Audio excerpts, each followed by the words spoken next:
Hältst du's in der Arbeit nicht mehr aus? Träumst du von nichts anderem als zu Haus?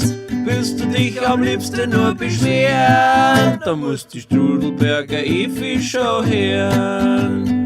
Radio Buh, Efi-Show.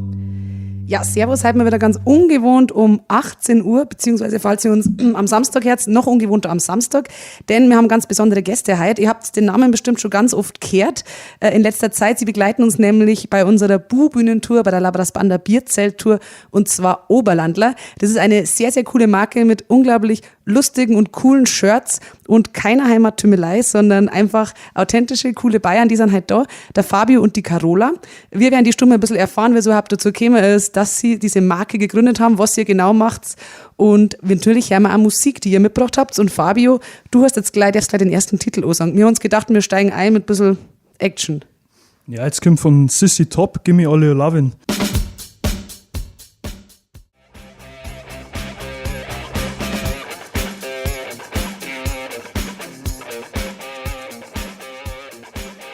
CC Top, sehr cooler Einstieg halt in unsere Sendung, nicht von mir ausgewählt, sondern vom Fabio und von der Carola von Oberlandler, die halt da sind und die uns ja auf der Bu-Bühnentour begleiten. Fabio, vielleicht kannst du erst mal erzählen, für die, die es jetzt nicht genau kennen, was ist Oberlandler und wie ist das überhaupt entstanden, dass ihr das gegründet habt? Oberlandler ist ein Modelabel, das T-Shirts macht mit bayerischen Sprüchen drauf. Kurz gesagt, wir bringen typische bayerische Alltagsfloskeln in einem modischen Design auf hochwertige Bio-Baumwoll-T-Shirts und vertreiben das Ganze über unsere Website. Und was ja das Besondere an euch ist und warum ihr, glaube ich, auch so gut zu uns passt, ist, dass ihr das Ganze eben sehr authentisch macht und jetzt nicht auf irgendeinen Zug aufspringen möchtet, wie vielleicht für andere, dass das alles so ein bisschen arg Heimat-Tümelei-mäßig wird, sondern es ist schon cool. Also es ist einfach für Bayern, die zwar natürlich dazu stehen, dass Bayern sind, aber jetzt nicht so.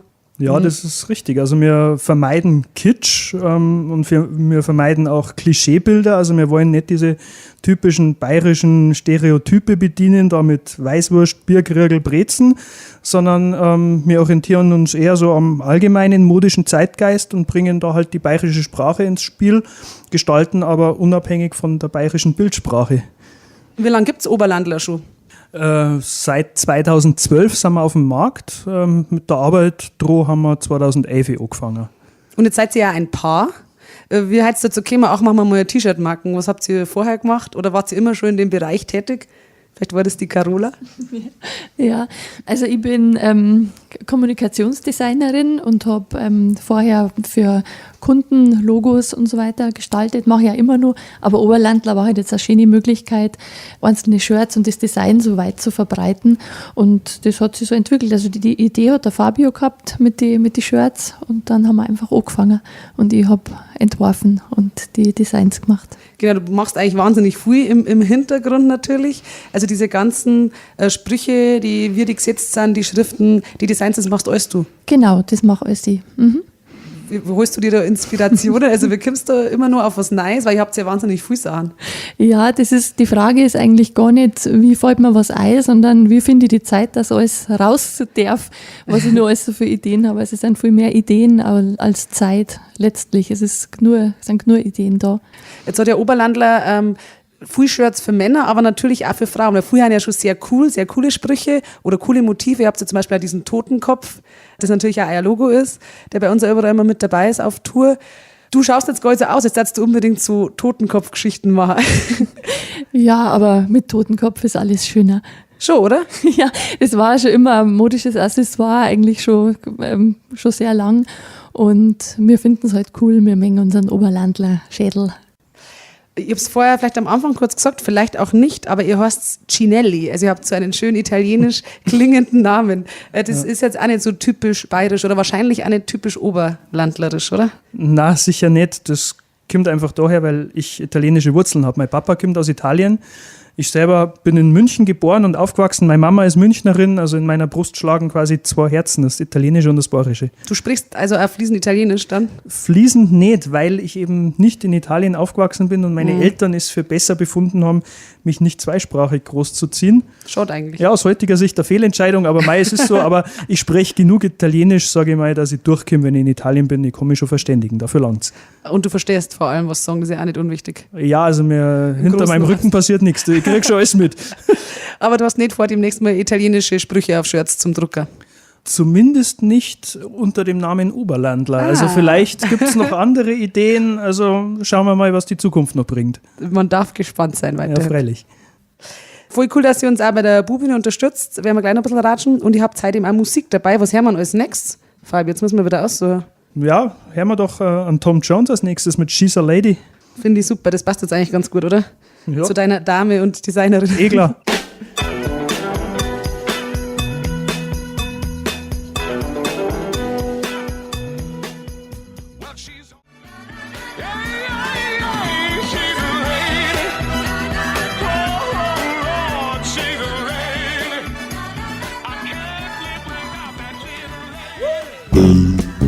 Amazing Radio Boom. Springy little Amazing Radio Boom. Ihr Fight jetzt Amazing Radio Boom. Ich schätze nix Amazing Radio Boom.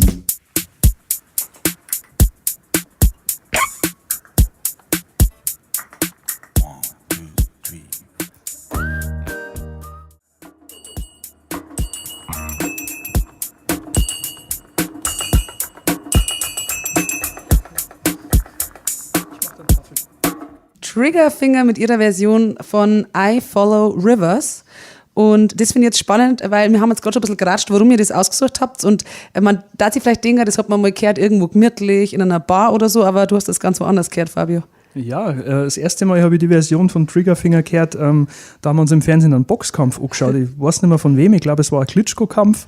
Und da war Triggerfinger quasi als Vorband vor dem Kampf im Ring gestanden. Und da war das Lied generell gerade ganz neu und Triggerfinger waren die ersten, die eine eigene Version davon gemacht haben und das hat mir spontan besser gefallen wie die Originalversion. Ich finde es auch super, ich kann mir es jetzt noch nicht vorstellen, im Vorfeld von einem Boxkampf so zum Stimmung anheizen. No, hat aber gut gepasst. Das ist echt lustig. Die Oberlandler-Macher sind halt bei uns im Studio, erzählen uns ein bisschen was. Ihr macht unglaublich viel. Ich finde, wenn man euch auch bei Facebook, Instagram und so weiter verfolgt, merkt man, dass ihr sehr umtriebig seid. Und man merkt auch, dass ihr da voll dahinter steht. Also das ist wirklich so, ihr seid wirklich Oberlandler. Das ist nicht nur ein Geschäft, oder? Na, wir sind das wirklich. Also das hast du schon richtig erkannt. Wir leben diese Marke, wir stehen da voll dahinter. Es gibt da keinen Feierabend oder so. Also wir sind 24 Stunden diese Firma, ja. Wie oft macht ihr dann da ein nice T-Shirt? Weil man sieht ja unglaublich viele Designs bei euch auf der Homepage zum Beispiel. Ja, da gibt es keinen festen Rhythmus. Es gibt da mal ein paar Monate, wo nichts passiert, wo dann, sag ich mal, eine kreative Mußephase herrscht und dann gibt es aber Monate, wo dann in einem Monat gleich 5, 6, 7, 8 kommen, gibt es auch. Das wechselt. Gibt es irgend so einen Bestseller? Wahrscheinlich euer Logo, oder? So ein T-Shirt, das wirklich immer wahnsinnig gut läuft? Ja, es gibt so, sage ich mal, eine Top 5, die sich immer wieder so ein bisschen abwechseln. Da ist zum Beispiel dabei der ganze Bur-Depp, ist einer von den Topseller. Das ist echt ganz oder? Ja. Der ganze Bur-Depp. Ja, also das haben offensichtlich die mehreren dann doch im Gereiz, dass sie sich das trauen. Vielleicht wird es auch verschenkt, das ist natürlich auch fatal. Da die jetzt nicht trauen zum Beispiel. Ja, das Geschenk ist natürlich auch mutig. Das stimmt schon. Okay, aber ihr habt ja eben für jeden was ganz Cooles. Wenn jemand sagt, okay, der ganze Bur-Depp ist mir jetzt ein bisschen zu krass zum Ozean, gibt es auch ganz nette Sachen. Zum Beispiel, was ich auch viel lieb finde, eben eher lieb, dann ist dieser Vogel mit Spotzel, Schau wie Schau, oder? Ja. So Monaco-Franzi-Zitat. Ja, der Monaco-Franzi ist natürlich ein guter Ideengeber, sehr inspirierend. Ich meine, die Serie, die Eltern von uns werden es sowieso kennen, die Jüngeren haben es vielleicht auch noch mitgekriegt. Ist einfach schön und wir haben sowohl was das Design angeht, als auch was die Sprüche angeht, verschiedenste Stilrichtungen. Also wir machen Designs für verschiedene Geschmäcker, wir bringen härtere Sprüche oder nettere, liebere Sprüche, ganz unterschiedlich. Fabio, du hast vorher gesagt, eure Shirts sind Bio-Qualität. Was heißt das eigentlich genau? Ja, das heißt, dass die aus biologisch angebauter Baumwolle hergestellt werden und das Ganze wird in Fabriken gemacht, die sich von der Fairwear Foundation kontrollieren lassen. Das heißt, da gibt es eine Überwachung, dass dort die Arbeitsverhältnisse gut sind. Also es ist ein biologischer Rohstoff, der fair verarbeitet wird, zu fairen Bedingungen und das ist uns insgesamt sehr wichtig. Wir drucken auch mit lösemittelfreien, schadstofffreien Druckfarben, weil ich meine, man hat das Gewand manchmal den ganzen Tag auf der Haut und da soll sich einfach nichts verändern. Diese Nachhaltigkeit ist uns sehr wichtig. Wir haben selber Kinder und das, was wir, sagen wir, an Spuren hinterlassen, das haben die nächsten Generationen halt auf dem Buckel. Das ist aber auch nicht selbstverständlich, nehme ich an, weil natürlich geht es immer nur darum, billiger zu drucken oder das ist wahrscheinlich, machen das die wenigsten. Na, zum Glück wird es immer mehr, muss man sagen. Cool. Also uns fällt das schon auf, gerade bei den kleinen Labels legen die meisten mittlerweile Wert auf eine nachhaltige Produktion oder zumindest Bioware und so weiter. Also das ist ein Trend, der unserer Meinung nach oder unserer Beobachtung nach allweil stärker wird. Cool. Das ist ja mal schön zum Hören. Ja, findet man auch. Und wir werden gleich noch hören, was auch ganz besonders ist, dass eigentlich jedes Stück ein Einzelstück ist, weil ihr wirklich nur auf Bestellung fertigt. Ja, Tatsächlich. das ist richtig. Also wir produzieren nicht vor. Das müssen wir gleich noch ein bisschen genauer, das kann man sich, glaube ich, gar nicht vorstellen, heutzutage, so wie das funktioniert. Und du hast gesagt, ich darf ein bisschen die Musik aussuchen, aber du hast das mitgebracht. Ja, such du aus. Jetzt muss ich wieder, aber das ist gar nicht so leicht. Vielleicht tatsächlich doch mal was Bayerisches. Gern. Und zwar von den Herrschaften von Beißer. Das passt tatsächlich zur Zeit ideal. Weißt du, so heißt es gerade. Ja. Und zwar Sommernächte. Hörst du Beißer generell gern? Oder wie bist du auf Beißer gekommen, sagen wir es mal so? Ich bin auf Beißer gekommen vor, noch gar nicht so lange her. Es ist auf Facebook bin ich irgendwie drauf aufmerksam worden und hat mir spontan gefallen, weil also ich bin zwar normalerweise nicht so der Popper, aber das ist irgendwie, doch, die sind so rockig ein bisschen mit drin, also so ein Rockpop und die Texte sind gut, die Gitarrenriffs sind gut. Hat mir spontan gut gefallen. Und sie sind auch nett. Damit schicken wir liebe Grüße nach Regensburg zu Beißer und hören uns passend zum aktuellen Wetter Sommernächte.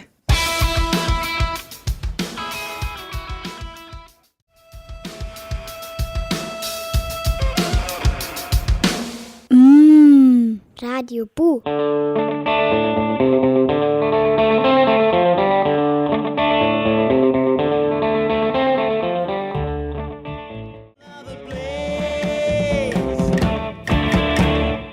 Die Musik kommt halt von unseren Studiogästen von Oberlandler, die so ziemlich die coolsten Shirts machen, die es bei uns so gibt. Oder überall gibt es das natürlich, nicht nur im Oberland. Der Fabio und die Carola sind halt da. Und wir haben vorher gerade schon gesagt, was ganz besonders ist, wenn man bei euch T-Shirts bestellt, dann werden die erst gemacht. Also ihr habt jetzt da nicht eine riesige Lagerhalle mit tausende vorproduzierte T-Shirts. Na, das Ganze nennt sich Print-on-Demand-Verfahren. Also wir haben Blanko-T-Shirts auf Lager, das Gewand ist schon da, aber wir drucken die Motive immer erst nach der Bestellung frisch drauf. Das heißt, jeder Kunde kriegt ein quasi druckwarmes, druckfrisches T-Shirt geliefert. Aber war es nicht einfacher, wenn man da schon welche einfach da hat in jeder Größe? Warum macht ihr das so? Weil es uns flexibler hält, weil wir viel mehr Motive anbieten können, ohne einen riesigen Lagerbestand aufbauen zu müssen. Das ist ja auch bloß Geld, das im Regal flackt. Und wir können schneller mal was Neues machen oder was nicht so gut läuft, schneller mal wieder aus dem Sortiment schmeißen. Darum machen wir das so. Aber habt ihr dann da, wie muss man sich das vorstellen, so Geräte mit so Platten, die dann einfach austauscht werden, wo das Logo drauf ist, oder wie schaut das aus? Nein, wir drucken digital. Muss man sich einfach vorstellen wie einen riesengroßen Digitaldrucker, wie man vielleicht von daheim kennt, einen Tintenstrahldrucker, bloß halt in groß und statt Papier werden T-Shirts eingelegt. Das ist eigentlich schon cool. Ja. Ist das überhaupt noch geläufig in der Branche? Machen das viel? Na, da kommen wir zur kleinen Randgruppe, sage ich mal. Das machen die weniger. Aber das gibt euch immer die Möglichkeit, dass ihr so viele Sachen anbietet und immer mal wieder was Neues macht. Genau. Okay. Ansonsten müssen wir ein Lager mit, 30.000, 40.000 Teilen auf Vorrat haben und das muss auch mal jemand zahlen, so eine Lagerhaltung. Ja, ist echt spannend. Ihr seid ja, ich meine, es heißt nicht umsonst Oberlandler, ursprünglich aus dem Oberland. Das ist richtig. Und zwar, woher seid ihr ursprünglich und wo seid ihr jetzt? Also das Ganze ist entstanden im Tölzer Land, also in Wackersberg, um genau zu sein. Die Firma ist auch nach wie vor im Oberland, die ist in Lengries. Skiort kennen vielleicht einige. Ja, da war doch die Martina, wer war daher? Die Martina Ertl? Richtig, genau. Ja. Sixers, kennst du das? Die alten Skifahrer, genau. Ja. Da ist die Idee für die Marke entstanden und war darum auch namensgebender. Und jetzt seid ihr aber in Niederbayern. Privat wohnen wir in Niederbayern. Okay. Ja. Also die Firma ist nach wie vor im Oberland.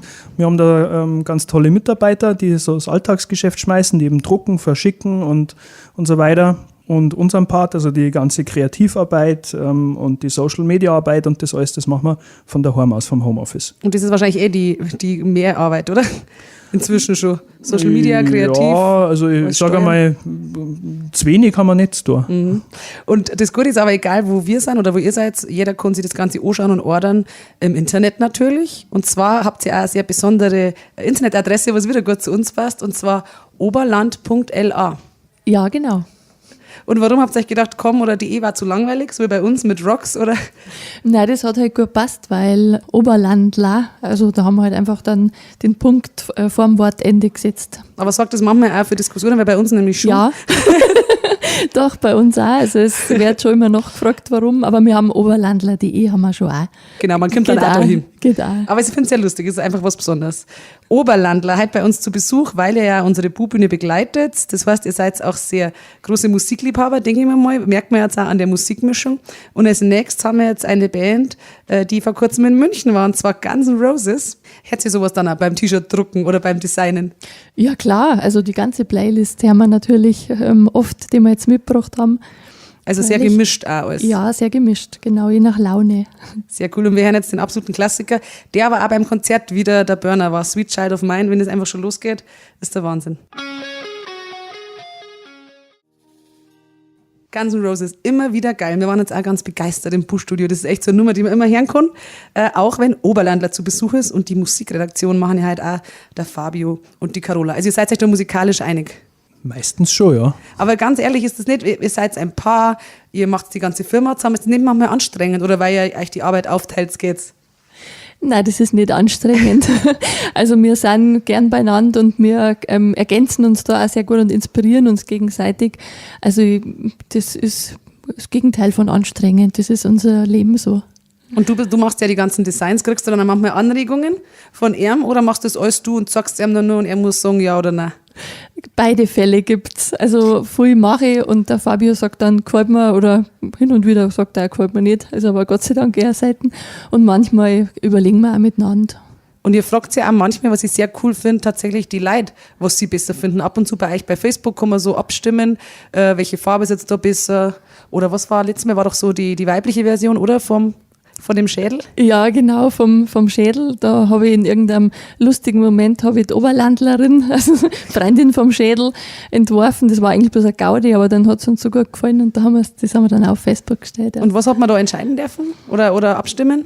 Eigentlich hat es der Fabio online gestellt, weil er sagen wollte, dass ich gerade so eine alberne Phase gehabt habe. Also, und dann ist es aber total gut angekommen. das stimmt, Clown gefrühstückt oder so. Ja, Was, oder? genau.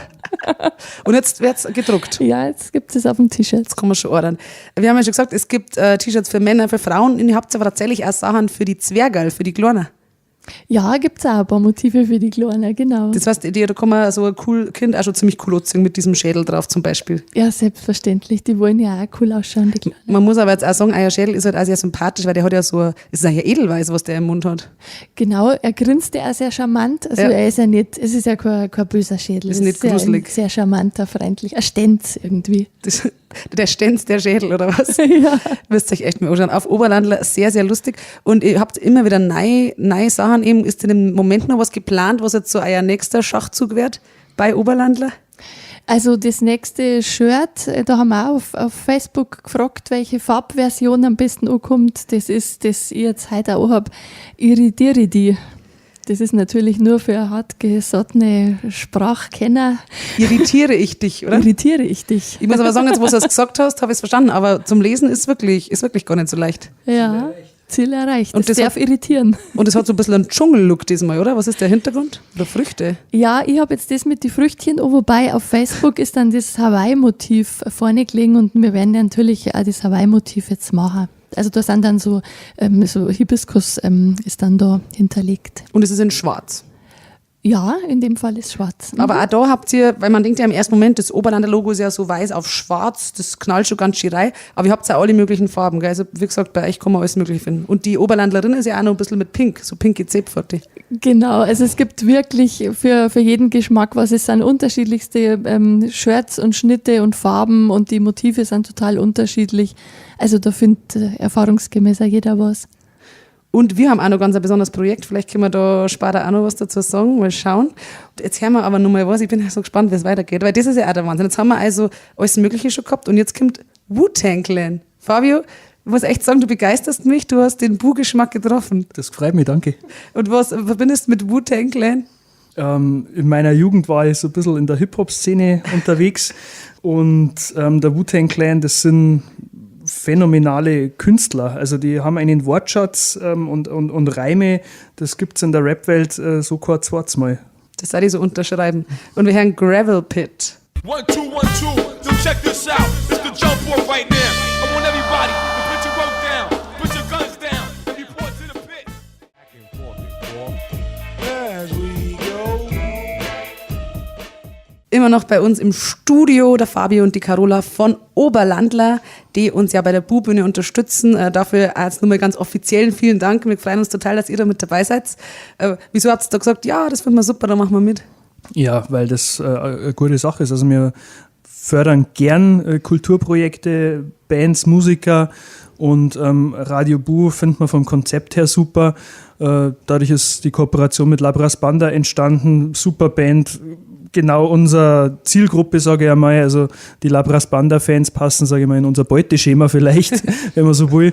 Und deswegen haben wir da nicht lange überlegen müssen. Und ich kann nur sagen, weil wir sind ja immer dabei bei den Konzerten, es kommt da echt super oben. Wir haben schon mal schauen müssen, dass unser cooles Oberlandler-Schädel mit Schädel, das nicht gestohlen wird, weil die Leute das echt cool finden. Also du hast recht, das ist die Zielgruppe anscheinend. Genau. Ja, wunderbar. Ihr wart auch schon bei einem Termin, gell? Ja, in Simbach waren wir dabei. In Simbach, und da hat auf unserer Bühne gespielt The Unduster. Ja, genau. Genau. Die Und waren war's super. gut? Ja, die waren spitze. Wart's zufrieden? Ja, super Konzert war es. Einmal Gute Stimmung. Einmal haben wir witzigerweise, ich glaube im Allgäu, genau, da haben wir witzigerweise schon mal eine Band gehabt, Kind Mindersei, liebe Grüße an der Stelle. Die haben sogar als offizielles Bandoutfit Oberlandler-Shirts. Ja, wunderbar. Das Hab ich ist auch natürlich lustig ganz gefunden. hervorragend. Also läuft bei uns in der Kooperation. Und weil ich ja schon gesagt habe, ihr seid so umtriebig, ihr macht nicht nur laufend neue Shirts, habt laufend neue Ideen, ihr habt auch noch jetzt so ein kleines so ein Unterlabel oder so eine zweite Aktion, und zwar neben Oberlandler gibt es auch noch Bavarian Underground. Richtig, ja. Und das kann man auch bei Instagram folgen, aber erklär uns doch mal, was damit genau auf sich hat. Also damit wollen wir so ein bisschen die Leute erreichen, die sich als echte typische Bayern fühlen, ohne aber dieses Klischee Bayern nach außen tragen zu wollen, sondern die vielleicht auch in Bayern in den Subkulturen unterwegs sind, ob das jetzt die Heavy-Metal-Szene ist, ob das die Gothic-Szene ist, ob das die Hip-Hop-Szene ist, diese ganzen Subkulturen, die wir in Bayern haben, die in Bayern aber tatsächlich mehr im Untergrund stattfinden als jetzt beispielsweise in Berlin. Ja. Die wollen wir da ein bisschen abholen, dass sie sagen, ja, wir sind auch Bayern, aber wir sind nicht das Klischee Bayern. Und im Moment ist es aber so, dass man eben auch bei Oberlandler gibt es schon so ein paar Bavarian Underground Sachen. Richtig, also das läuft als Motivlinie oder Motivserie bei Oberlandler mit. Im Augenblick sind das 3 Motive zu Bavarian Underground. Die gibt es bei Oberlandler im Shop zum Bestellen und wir schauen mal, was noch draus wird. Also ihr seid auf jeden Fall noch nicht müde, immer wieder neue Sachen anzustoßen. Na, gar nicht. Das Feuer brennt. Sauschi, ist echt sauschi. Und gleich können wir eigentlich auch noch was berichten von einer besonderen Aktion, die wir zusammen machen, beziehungsweise ihr und Labras Banda eigentlich. Und ein bisschen mit und für uns von Radio Bu. Das werden wir gleich noch erzählen. Wird cool. Und jetzt habe ich wieder ein Lied ausgesucht, damit wir eine schöne Mischung haben. Play That Funky Music. Ja, sehr schön. Bist du zufrieden? Super.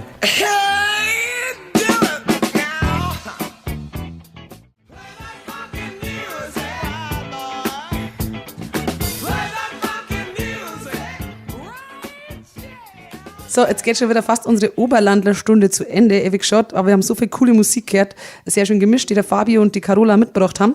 Und viel erfahren über Oberlandler, mega coole Shirts für jeden, so viel ist klar.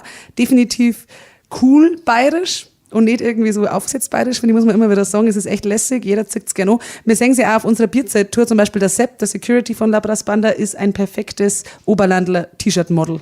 Der steht da immer souverän vorn mit seinem Schädel vorn drauf. Ja, wunderbar, Und es- souverän muss sein. Genau, und es passt einfach. Aber genauso die Mädels, unsere Praktikantin, die Sophia zum Beispiel, die ja ganz zart ist, rockt auch ab und zu mal Oberlandler-Shirt, ist es echt lässig. Und wenn wir mal das erste Bu-Baby haben, dann können wir ja auch irgendwas anziehen. Also es gibt alles bei euch. Und wir arbeiten mit euch super zusammen, nicht nur bei der Bu-Bühnen-Tour, sondern ihr macht jetzt noch was ganz Besonderes. Und zwar wird es bald ganz ein spezielles T-Shirt geben. Ja, also der Stefan von Labras Banda und wir haben uns was überlegt, wie wir Radio Bu unterstützen können, weil ich meine, die meisten werden es wissen, Radio Bu und Labras Banda sind ja sowieso eng verbandelt. Und das Konzept ist gut, das bringen wir nach vorne. Und deswegen wird es ein Oberlandler-T-Shirt geben mit einer sehr beliebten Textzeile aus einem Labras Banda-Lied, aus der Hymne. Das manchmal muss das einfach machen. Das haben wir jetzt in Abstimmung mit dem Stefan und dem Rest der Band entwickelt. Das wird es demnächst bei uns im Shop zum Bestellen geben. Von jedem verkauften Shirt fließt dann ein bestimmter Betrag in Form einer Spende an Radio Bu, um diesen Sender hier zu supporten. Was mega, mega cool ist. Also kann ich mich nur jetzt schon bedanken und wir haben ja schon so die ersten Entwürfe gesehen und es wäre ein saucooles Shirt. Also sollte sich jeder dann holen. Wird eine gute Sache, ja. Ja. Also da kann ich mich jetzt, wie gesagt, nur bedanken generell für eure Unterstützung, Oberlandler. Es ist echt schön, was ihr macht und dass ihr euch da so reinhängt mit eurem Unternehmen, dass ihr was Besonderes macht bei uns in der Gegend. Und ich bin sehr gespannt, was da noch alles kommen wird, weil ich habe das Gefühl, da ist noch lange nicht Ende der Fahnenstange, was die Kreativität und die Motivation anbelangt. Da kommt nur einiges, ja, Nur bestimmt. einiges. Und vielleicht kommt ihr einmal wieder und legt es auf. Also wir haben jetzt zum Abschluss noch, das waren aber noch so viele gute Lieder. Oh, ich tue mich ganz schwer. Aber ich habe jetzt zum Abschluss, haben wir uns gedacht, nur was Ruhiges, oder? Weil jetzt haben wir so viel Partymusik gehabt. Und zwar vom guten alten Elvis. Ja, der King. Der King darf eigentlich nicht fehlen in so einer Sendung. Aber du darfst, oder ihr dürft gerne mal wieder kommen, wieder Musik aussuchen und dann spielen wir einfach die restlichen noch. Ja, nehmen wir gerne an die Einladung. Schaut alle vorbei bei Oberlandler. Ihr findet es überall, wenn es das eingibt, aber zum Beispiel auch einfach auf der Homepage oberland.la. Und bei uns sagt sie so überall und besucht uns bei der Bu-Bühne und dann erzählen wir euch auch alles Mögliche, was ihr jetzt nur wissen möchtet. Vielen Dank, Fabio, vielen Dank, Carola und alles Gute weiterhin für Oberlandler. Ja, danke, dass wir da sein haben dürfen. Vielen Dank. Servus. Macht es gut.